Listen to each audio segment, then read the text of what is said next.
दोस्तों नमस्कार, स्वागत है आपका क्रिकेट हडल में। पाकिस्तान फिर से पिल गया है और 2 दिन पहले हमने इसी चैनल पे कहा था कि वन साइडेड राइवलरी है। इन चमन चिरांडों के पिछवाड़े में इतनी ताकत नहीं है। ये सुअर वहां पे पिटने ही आते हैं और पिट के ही माने। वैलेंटाइन वीक खत्म हुआ था और इसके पहले था हग डे, लेकिन किसी को पता नहीं था कि पाकिस्तान का हग डे 15 फरवरी को आएगा। दोस्तों, हग डे बीत गया, लेकिन पाकिस्तान ने हगना नहीं छोड़ा है और एक बार फिर से ग्राउंड पे हगा है। 114 पे पूरी की पूरी टीम बोरिया बिस्तर समेट करके वापस से लाहौर जाने के लिए रेडी है। भारत ने 175 रन का टारगेट दिया था, जिसमें ईशान किशन ने 77 रन की पारी खेली थी और 200 के स्ट्राइक रेट से, ऑलमोस्ट 200 के स्ट्राइक रेट से पूरी पाकिस्तान की जहालत कौम को ही पेल दिया है। और ये कह रहे थे आगा जी 15 वाला मैच चाहिए। ये दिया आगा जी को, यहां पे ले लिया सूर्य कुमार यादव ने, यहां पे बिठा के लिया है ईशान किशन ने। तुम चमन चिरांडो की जो हालत की है और भारत में बैठे उन लिब्रांडुओं को जो कह रहे थे कि सूर्य कुमार यादव तो देश से बड़ा हो गया है, फाइनेंस मिनिस्टर से बड़ा हो गया है, हाथ क्यों नहीं मिला रहा है। ऐसे चमन चिरांडो को भी सूर्य कुमार यादव ने कहा, आहा इधर हर हर महादेव लिख करके पोस्ट किया है भाइयों।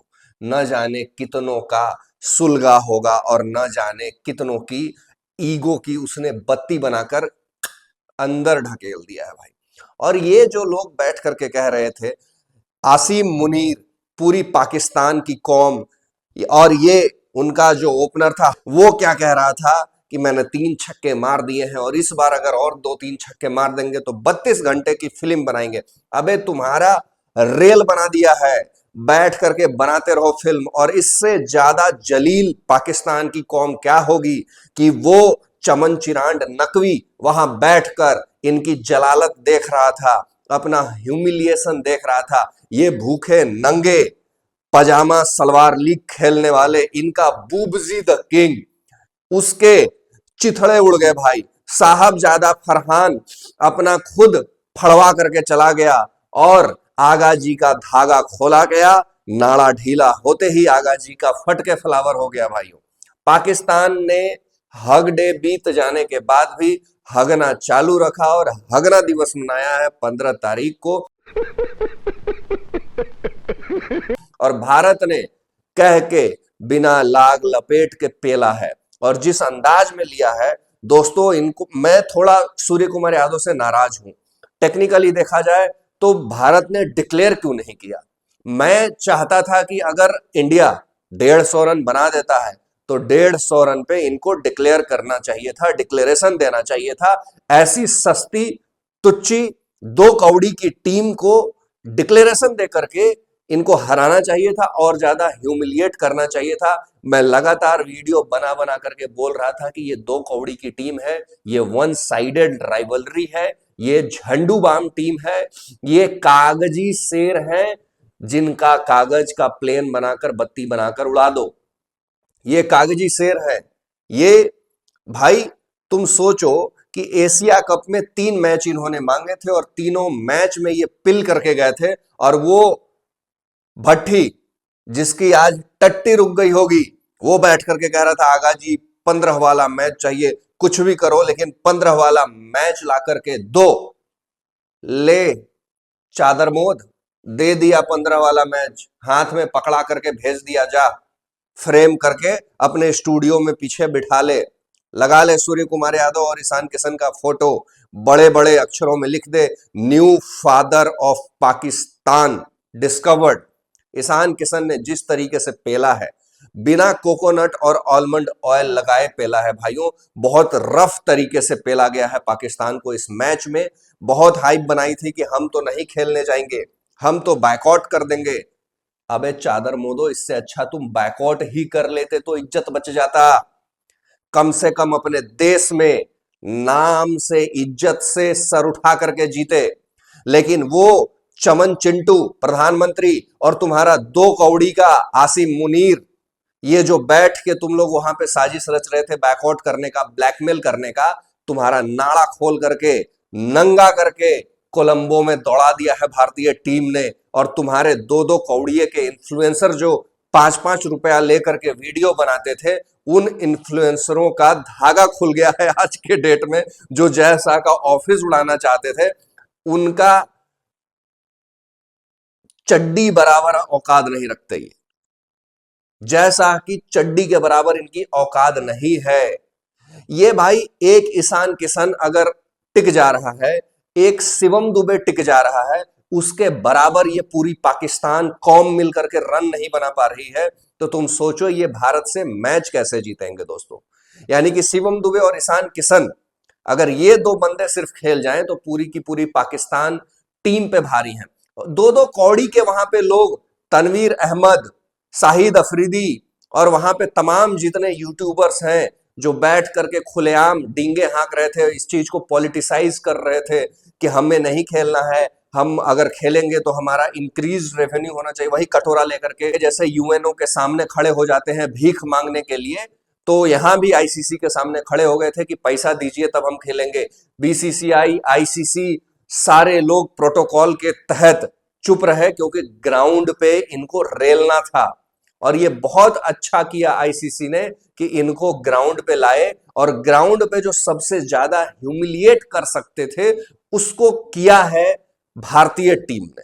भाई लोगों, भारतीय टीम ने जिस अंदाज में मारा है पाकिस्तान को, आसिम मुनीर को आज नूर खान एयरबेस याद आ रहा होगा। जिस तरीके का नूर खान एयरबेस पे हमारे इंडियन एयरफोर्स ने तबाही मचाई थी, ये चमन चिरांड आज उस चीज को याद कर रहे होंगे। जिस तरीके से इनकी एयरफोर्स की हमने लताड़ लगाई थी, जिस तरीके के इनके आर्म्ड फोर्स को हमने रिप्लाई किया था, आज हमारे प्लेयरों ने इनके सेकेंड लेयर के आर्म्ड फोर्सेस को दिखाया है औकात ग्राउंड पे।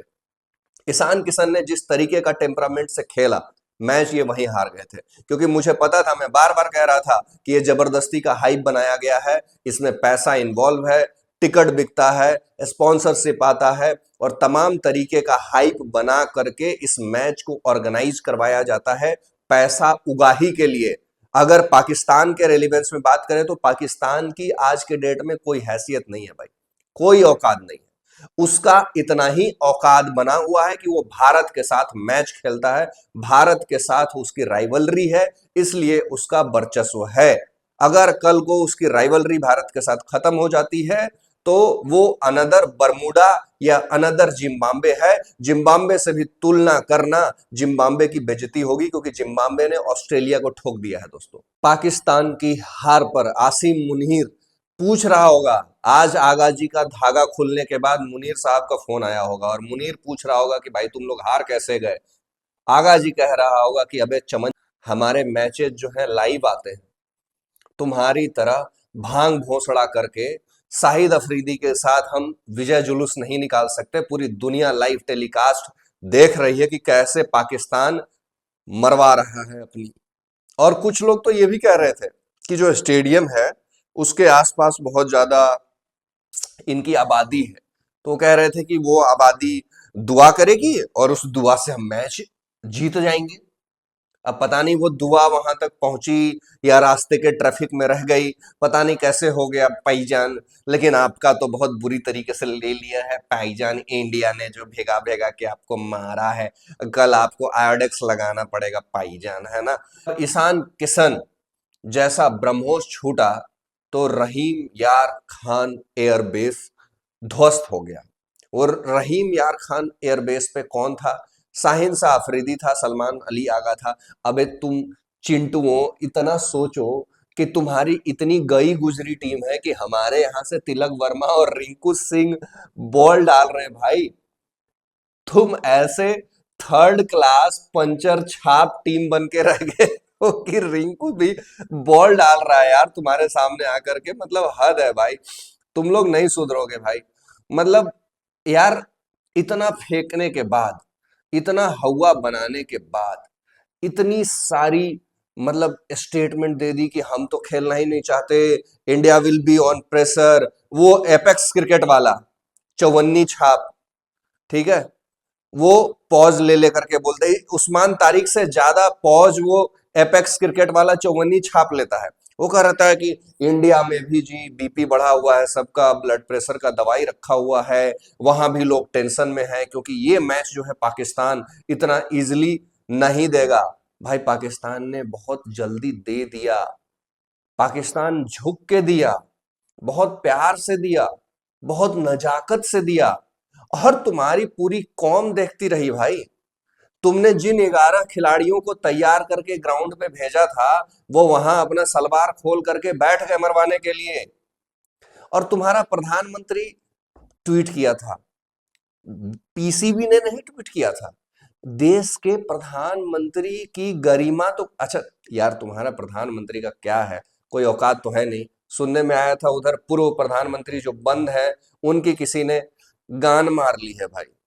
तो पाकिस्तान में तो ये सब लीगलाइज है, चल रहा है।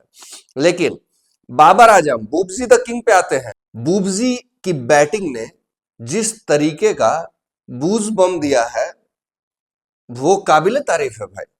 पाकिस्तान एक्सपेक्ट कर नहीं रहा था, उसको लग रहा था किंग कर लेगा, लेकिन किंग करवा करके आ गया।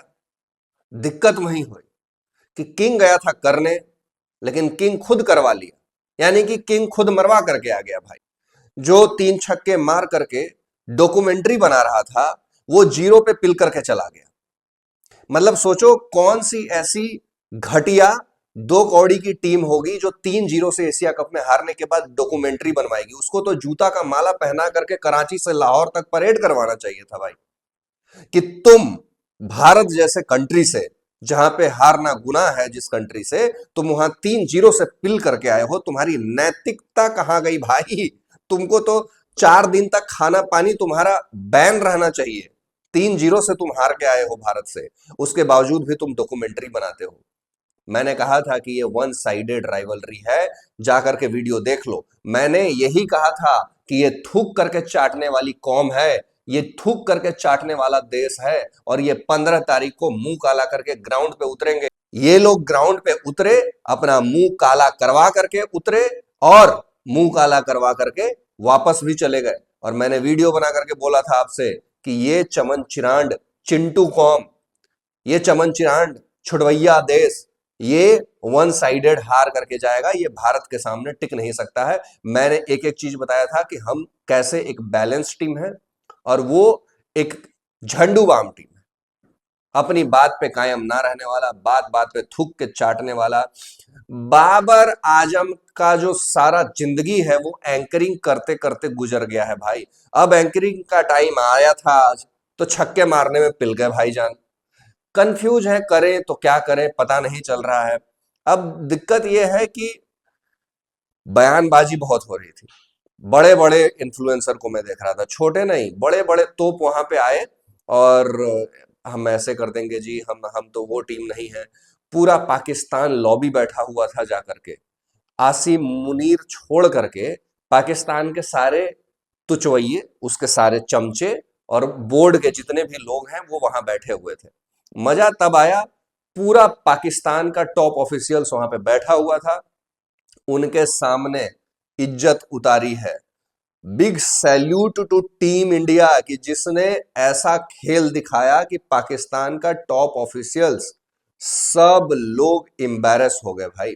और एक अच्छी बात यह है कि जिनको बहुत मिर्ची लगा है ना कि सूर्या भाऊ ने हाथ क्यों नहीं मिलाया, मैं कहना चाहूंगा कि भैया आप एक रफ पेपर पे अपना ओपिनियन लिखिए और उसका बत्ती बनाकर अपने पिछवाड़े में घुसेड़ लीजिए, क्योंकि लिटरली आपके ओपिनियन का घंटा किसी को फर्क नहीं पड़ता है। सूर्य कुमार यादव ने वही किया जो नेशनल इंटरेस्ट में था, और जिनको पेट में दर्द है, जिनको पेट में मरोड़ है, वो अपने माँ बाप बीवी बच्चों के साथ पाकिस्तान चले जाएं, पाकिस्तान के लिए रवाना हो जाए। भारत में रहने का तुमको अधिकार नहीं है चमन चिरांडो, तुम्हारा जगह पाकिस्तान में है, जहां पे तुम्हारे खाला के लड़के और तुम्हारे बेगम के भाई वहां पे बसे हुए हैं, तुम वहीं पे जाकर के रहो।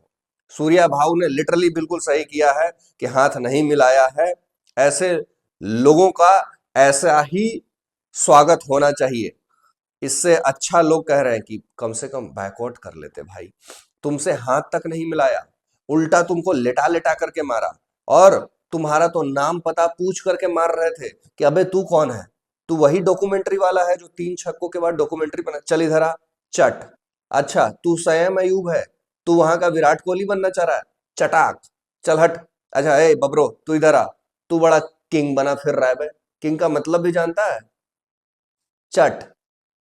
बुला बुला के मार रहे थे भाई ये लोग, लिटरली बुला बुला के मार रहे थे। और जब इनकी पिटाई हो रही थी तो मोहसिन नकवी ट्रॉफी चोर, वो पॉकेट मार वहां पे बैठा हुआ था, स्टेडियम में बैठ करके अपने खिलाड़ियों को पिलते हुए देख रहा था।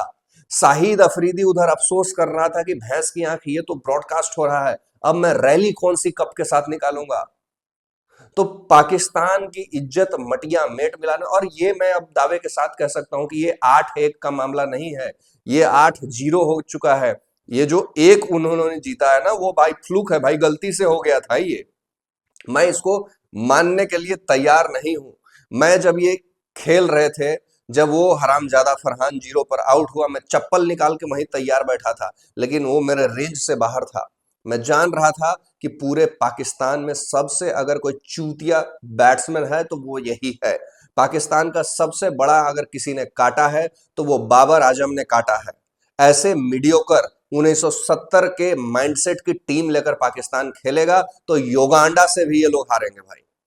ये दो कौड़िए देश है भाई। ये भिखारी कटोरा लेकर के आईसीसी के सामने खड़े होकर के भीख मांग रहे थे कि मुझे बायलैटरल सीरीज दे दो इंडिया से, जबकि इंडिया का बायलैटरल सीरीज का आईसीसी से कोई लेना देना नहीं है, उसमें बीसीसीआई है। लेकिन इनको ह्यूमिलिएट करना जरूरी था, ग्राउंड पे रेलना जरूरी था। और इन भिखारियों को एक चीज तो पता चल गई होगी कि भाई साहब इंडिया से खेलने का मतलब है हर रोज अपना एक नया बाप पैदा करना। अभी तक ये अभिषेक शर्मा से परेशान थे, अब ईशान किशन ने जिस तरीके से रेला है, एक बिहारी पूरे पाकिस्तान पे भारी। जब आसिम मुनीर इंडिया से वॉर में हारा तो उसकी खूब तारीफ हुई थी, ठीक है।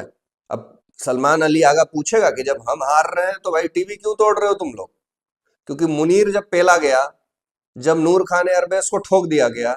अच्छा तुम लोग एयरबेस नहीं बचा पाए यार, तुम लोग को कश्मीर क्यों चाहिए बे, तुम लोग 170 नहीं पार कर पा रहे हो, तुम लोग बॉर्डर कैसे पार करोगे। दो लौंडे मिल के तुम्हारे पूरे पाकिस्तान पे भारी पड़ रहे हैं, 145 करोड़ का देश है भाई, दब जाओगे पता भी नहीं चलेगा, हम ही से निकले हम ही में समा गए, वही वाला हाल है। ठीक है, मतलब बात तो ऐसे कर रहे थे कि जैसे इंडिया मतलब कुछ है ही नहीं, हम इनको ग्राउंड पे बस जाएंगे और हरा देंगे, जैसे 8-1 से हमने नहीं इन्होंने जीत हासिल की हो। तो घमंड तो टूटा है बेटा, और जिस तरीके का घमंड टूटा है, और लास्ट में सोने पे सुहागा कर दिया वरुण चक्रवर्ती ने जब बोला कि भाई हर हर महादेव, ये जीत शिव भक्तों को डेडिकेट करता हूं, मजा आ गया भाई। और मुझे बहुत खुशी है कि ईशान किशन ने अपने दम पे, अकेले दम पे पूरे पाकिस्तान को चटवा करके रख दिया भाई। वीडियो अच्छी लगे तो लाइक शेयर सब्सक्राइब करना मत भूलना, कमेंट सेक्शन में अपना कमेंट देना बिल्कुल भी मत भूलना, और PKMKB लिखना कंपलसरी है। चैनल को लाइक शेयर सब्सक्राइब कर दीजिए, धन्यवाद।